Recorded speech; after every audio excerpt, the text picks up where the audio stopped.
Dinosaur part 6. Rameshwar dinosaur ఇంటికి తిరిగి వస్తుండడం భీమేష్ చూస్తాడు. అరే, అడవిలో చిట్టి పని ఫినిష్ అయిపోతుందనుకుంటే మళ్ళీ తిరిగి వచ్చిందే. నేను ఏది అనుకున్నా జరగడం లేదు. నా టైం బాగోలేదా, లేక రామేశ్వర్ గాడి టైం బాగుండి ఇలా జరుగుతుందా అని తనలో తానే తిట్టుకుంటూ అంతా గమనిస్తుంటాడు. అడవిలో పెద్ద పులితో పోరాడడం వలన డైనోసార్కి చిన్నపాటి గాయాలు అయి ఉంటాయి. వాటిని జాగ్రత్తగా గమనిస్తాడు భీమేష్. నేను ఊహించినది జరగకపోయినా అక్కడ ఏదో జరిగింది. ఏం జరిగిందని అడిగితే వాడు నిజం చెప్పడు.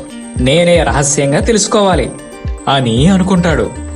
రామేశ్వర్ డైనోసార్ ఇంట్లోకి వెళ్లే వరకు ఓపికగా ఎదురుచూస్తాడు. తరువాత నెమ్మదిగా కిటికీ దగ్గరకు వెళ్లి రామేశ్వర్ ఇంటిలోకి తొంగి చూస్తుంటాడు భీమేష్. రామేశ్వర్ మందు తీసి డైనోసార్ గాయాలకు రాస్తుంటాడు. చిట్టి, నిన్ను అడవికి రావద్దంటే నా మాట వినలేదు. చూడు, అక్కడ ఏం జరిగిందో. నీవు పుట్టింది అక్కడేనా? ఇప్పుడు అక్కడ ఉన్నవారు ఎవ్వరూ నీకు తెలియదు. మిగిలిన జంతువులతో నీకు ప్రమాదం పొంచి ఉంటుంది. నేను రావడం కాస్త ఆలస్యం అయితే ఆ పెద్ద పులి నిన్ను చంపేసేది అని బాధపడతాడు. అతడు అలా మాట్లాడుతుండగానే అప్పటికే డైనోసార్ నిద్రపోయి ఉంటుంది. ముందు నేను చెప్పింది వినకుండా నా వెంట వచ్చావు. ఇప్పుడు నేను చెప్పింది వినకుండా నిద్రపోయావు.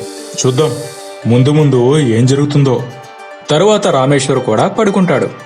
ఇదంతా చాటుగా విన్న భీమేష్, అదన్నమాట సంగతి.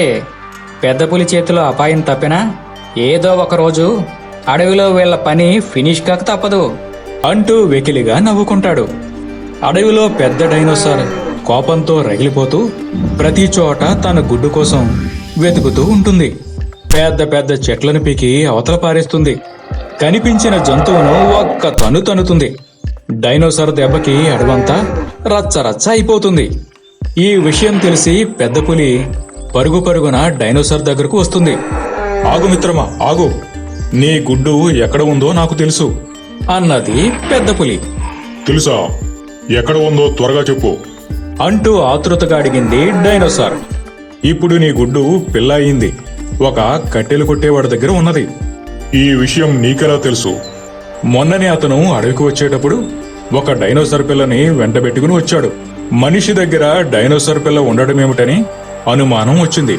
పాపం దాని తల్లి ఎంత బాధపడుతుందోని దానిని తల్లి దగ్గరకు చేర్చాలని ప్రయత్నించాను. కానీ అతను నాపై గొడ్డలితో దాడి చేసి నీ పిల్లను తీసుకుని వెనక్కి వెళ్లిపోయాడు. నాకు అప్పుడు చాలా గాయాలు కూడా అయ్యాయి. ఈ మనుషులు ఎప్పుడు